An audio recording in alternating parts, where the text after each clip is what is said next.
살펴봤는데 아무래도 이제 투약의 방법과 종류가 많다 보니 내용이 좀 길어졌어요. 그래서 요점 노트 통해서 좀 더 간추린 버전으로 다시 복습하면서 보겠습니다. 그래서 투약은 어쨌든 의사 처방으로 이제 약을 주는 건데 이런 거 다 기록에 잘 남겨놔야 된다. 이게 중요하고요. 투약의 효과가 큰 만큼 부작용도 커요. 그래서 정맥주사, 근육주사, 피하주사, 경구주사 경구약 요 순서고요. 피내 같은 경우는 이제 주사 양도 적고 주로 준단용으로 사용하기 때문에 좀 효과라고 측정하기 애매해서 뺐어요. 그리고 투약 과정은 아무래도 이제 대상자 이름 확인하고 이 약 무슨 약이고요, 뭐 졸릴 수 있어요 하고 부작용도 알려줘야 되고, 그다음에 정확한 약을 정확한 양으로, 정확한 경로로, 정확한 시간에 맞춰서 정확한 환자에게 정확하게 문서화해서 해줘야 되는 원칙 지켜줘야 되고요. 그다음에 환자가 불편한 게 없는지 이런 거 살펴보고 중지해주고, 그다음에 약물 효과나 부작용이 있는지 이런 거 관찰해줘야 된다, 이런 내용이에요. 그래서 투약할 때 어쨌든 실수 피하기 위해 약물 투여 6원칙 요거 확인해 주시고, 그다음에 약장에서 보고 약장에서 꺼낼 때, 약장에 다시 넣을 때 3번 정도 확인을 하고, 준비를 했으면 투여한 사람의 기록까지 하고, 그다음에 좀 라벨이 이상하거나 좀 이런 거는 쓰지 말고 약 안전하게 관리하고, 덜어낸 약물은 다시 병에 담으면 안 되겠죠. 그리고 용기도 내 맘대로 바꾸면 안 되겠죠.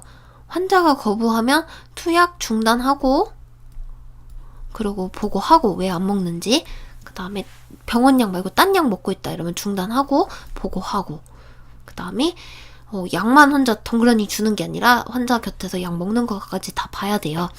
실수했다 이런 바로 보고해가지고 조치 빨리 취해야 된다 이런 거. 그 다음에 처방이 좀 의심이 간다 이러면은 의사 또는 간호사한테 이 약 맞는지 다시 물어보고 투약하는 게 좋죠.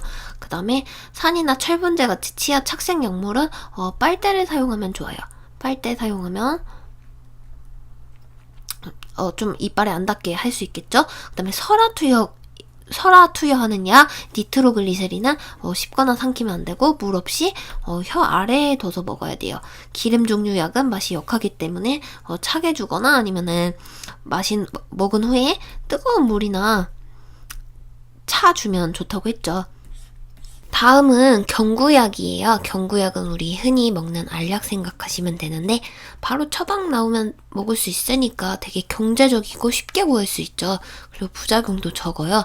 근데 대신 단점이 몇 개가 있는데, 어떤 약들은 막 위 같은 걸 자극을 하기도 하고, 또 철분제 같은 경우는 치아 변색이 생기기도 쉬워요. 이럴 때는 좀 빨대로 같이 먹으면 좀 도움이 되고, 이제 중환자들, 그러니까 한마디로 연하곤란 대상자죠. 잘 못 삼키는 사람들은 알약 잘못 삼키다가 뭐 기도로 잘못 들어가면 큰일 나잖아요. 그래서 이런 사람들한테는 부적절하고, 또 어떤 약은 되게 맛이 불쾌하고, 또 어떤 약은 이제 뭐 소화가 좀 안 된다든가 아니면 위를 자극한다든가 막 이런 부작용이 생길 수도 있어요. 그리고 경구약, 우리 먹는 약이 가장 효과가 느리다는 점 이거 알아두셔야 되고, 또 약이 같은 약이라 하더라도 성인인지 유아인지 노인에 따라서도 약효가 좀 다르고요. 같은 성인이라 하더라도 체구가 작은 사람, 체중이 많이 나가는 사람, 이런 사람들에 따라서도 또 개인차가 이렇게 많이 달라요. 그래서 이 경구약은 그래서 효과가 정확하게 이렇게 측정하기가 좀 힘들죠. 그래서 수분을 섭취하면 안 되는 이런 금기 환자가 아니라면 가능하면 많이 물하고 같이 먹어야 약 흡수가 가장 잘 되고요. 또 환자가 약 삼킬 때까지 기다려줘야 돼요. 그래서 환자분한테 약 이거 드세요 하고 그냥 약만 주고 가버리면 안 된다. 이거 보기 문제로 잘 나오는 부분이고요. 그리고 약을 줬으면 부작용이 있는지 이런 거 한번 체크를 해주고, 부작용이 생겼다면 보고해서 빨리 대응을 해줘야겠죠. 그래서 몇 가지 약들은 좀 주의사항이 있어요. 그래서 혈압약 같은 경우는 사전에 혈압 확인하고 투여하면 좋겠죠. 강심제는 심장을 꽉 짜주는 대신 심장 박동수를 좀 느리게 한다고 했어요. 그래서 섬액을 조심해야 되는데, 그래서 60회 이하 섬액에서는 이 강심제를 투여하면 안 된다. 너무 느려져서 이제 심장이 멎어버리죠. 심장이 강하게 뛰는 것까진 좋은데, 그쵸?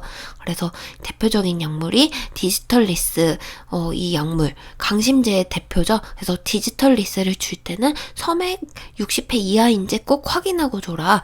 그리고 또 마약류는 호흡수를 느리게 해준다고 했어요. 그래서 우리 최소 호흡수 12회 이하면은 모르핀, 데메를, 코데인 이 대표적인 마약류 주면 좀 안 되겠죠. 숨이 점점 느려지다가 멎어버리면 사망이니까. 다음은 피네 주사 볼게요. 피네는 이제 피부에 이렇게 거의 포 뜨듯이 엄청 얇게 이렇게 넣어가지고 테스트하는 용도로 많이 써요. 그래서 알러지 반응 보거나 아니면 뭐 항생제에 반응 있는지 볼 때, 또는 결핵, PPD 테스트, 투베르클린 테스트, 그쵸?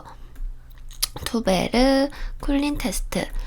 이 투베르클린 테스트가 PPD 용액을 아주 소량 0.1ml 이렇게 주입을 했더니 이게 막 부풀어가지고 양성 반응이 일어나면 이거는 결핵균을 만났거나 아니면 항체가 있는 상태, 아니면 음성 반응으로 반응이 좀 적다, 5ml 이하로 나왔다 이러면은 이 사람은 결핵균을 만난 적도 없어서 항체도 없기 때문에 빨리 BCG 맞춰서 예방 접종 해줘야 되는, 그런 거 판독하려고 테스트하려고 쓰는 거예요. 그래서 되게 15도로 되게 뉘어가지고 아주 소량만 넣기 때문에 문지르면 안 되고요. 대신에 여기 주사 위치 볼펜으로 시간 날짜 기록해가지고 반응 이게 제대로 됐는지 이런 거 보려고 이렇게 기록을 대신 해줘요. 그리고 얘는 되게 혈관에 넣는 게 아니고 하기 때문에 따로 리거즈라고 주사기 내관이 이렇게 뒤로 당기는 거 그거 안 해도 돼요. 그래서 주로 하는 부분이 이제 점박 안쪽, 가슴, 아니면 견갑골 밑에 뭐 요런 부위에 좀 한다고 하네요. 다음은 피하 주사예요. 네, 피하 주사는 이제 뭐 예방 주사로도 쓸 수 있고, 대표적인 게 인슐린, 헤파린 주사로 많이 쓰죠. 그래가지고 뭐 대퇴 안쪽이나 뭐 복부 이런 데 쓰는데, 특히 인슐린 같은 경우는 반복적으로 맞다 보니까 조직 손상 방지를 위해 이제 주사 위치를 매번 바꿔서 맞춰주는 게 좋아요. 그리고 또 인슐린은 바늘이 되게 짧기 때문에 90도로 주입을 하고, 얘는 문지르면 안 돼요. 그리고 냉장고에서 약을 꺼내면 막 흔드는 게 아니라 굴리듯이, 손으로 굴리듯이 섞어라라는 표현을 쓰는 게 시험 문제에 잘 나와요. 인슐린은 굴리듯이 섞어줘야지 막 흔들면 안 됩니다. 그래서 피하는 45도 또는 90도인데 인슐린은 바늘이 짧기 때문에 90도로 확 꽂아주세요. 그리고 헤파린 주사도 인슐린하고 비슷해요. 주로 복부에 하는데 헤파린이 이제 혈전 안 생기게 하는 그런 주사인데, 어쨌든 얘도 문지르면 안 됩니다. 네, 다음은 근육 주사. IM 많이 쓰죠. 엉덩이 주사예요. 그래서 주로 쓰는 데가 대둔근, 중둔근, 소둔근, 삼각근, 외측근근 이렇게 있고요. 요쪽은 엉덩이 근육이고, 여기는 예방접종할 때 많이 쓰고, 애기들 같은 경우, 아직 엉덩이 근육, 이런 게 다리 근육이 덜 발달돼서 주사 잘못 넣으면 위험해요. 그래서 애기들은 대신에 외측 관근을 사용해요.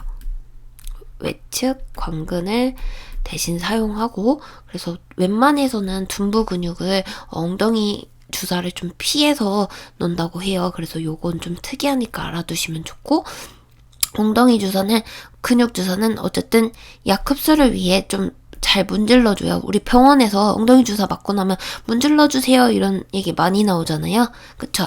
그리고 원래 주사 같은 거 다 우리 공기 빼고 공기 안 들어가게 다 조심해야 되는데, 특이하게 근육 주사는 공기 주입 약간은 돼도 돼요. 그러면 공기가 주입되면서 이게 공기 캡이 생겨가지고 약이 밖으로 나오는 걸 방지한다고 해요.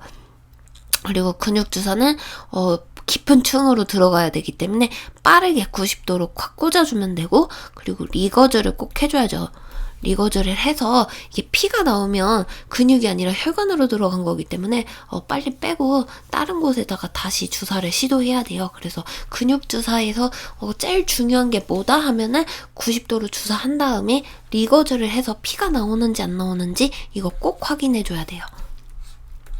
그리고 정맥 주사, IV죠.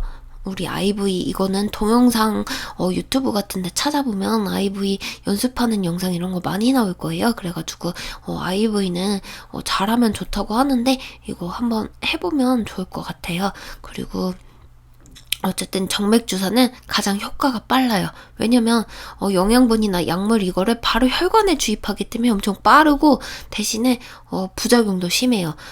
이제 입으로 못 먹는 사람이라든지 아니면 빠르게 약물 처리해줘야 될 때 그럴 때 IVE 주사를 쓰고요.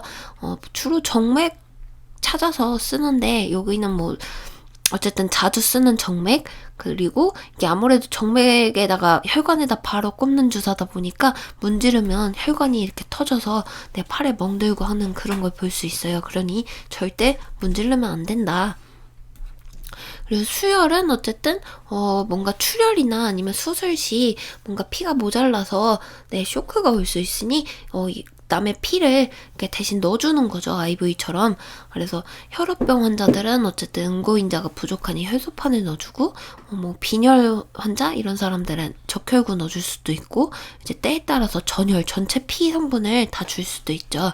그래서 수혈 시 주의사항이 있는데 어쨌든 이 수혈은 되게 조심해야 되기 때문에 혈액형 이름, 수혈백 이런 걸 계속 확인을 하면서도 한 명에서 하기보다 두 사람이 동시에 확인해서 더블 체크하고요. 그 다음에 혈액형 맞는지 계속 이중 확인을 해요. 그리고 너무 차갑게 주면 쇼크 일어나니까 따뜻하게 주고 또 용혈 반응이 났다 이러면 진짜 위험하니까 무조건 중단. 수혈 시 무슨 사고가 났다 하면은 다 중단이에요. 그리고 보고를 합니다. 그리고 수혈 15분 동안은 가장 부작용이 잘 나타나는 시기니까 계속 잘 봐줘야 되고요. 그리고 가장 흔한 부작용은 발열이지만 그래도 발생한다면 즉시 수혈 중단하고 당연히 보고해야겠죠. 그래가지고 좀 알레르기가 일어날 때는 이건 의사 판단 하에서 이제 뭐 심하지 않다 이러면 천천히 수혈하거나 아니면 또 페니라민 약을 섞어서 투여하기도 하고요. 근데 심하게 알레르기가 났다 이러면 쇼크 올 수 있으니 수혈 중지하고 바로 의사한테 보고하고 멀쩡한지 활력진 걸 체크하는 게 좋겠죠?